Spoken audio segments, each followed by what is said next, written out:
Ito ang ating pansit, mga loves. Lagyan natin ng sabaw.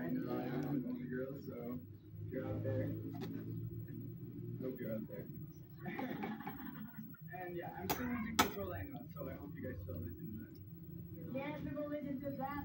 At siyempre kasama na about myself, about me, being pressured na dapat 25, may medyo na ako sa bangko, 26, dapat na ako, 27 na sabi ko na, for joining us. Yan, lagyan natin ng egg, mga loves. Yan.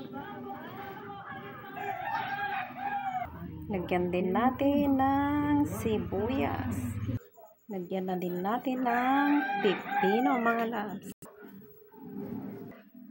Yan, overloaded na. Napuno na sa kwan. Yan, ibibigay ko po kasi ito, mga loves. Yan. Salamat, mga loves. Kainan na, kainan na.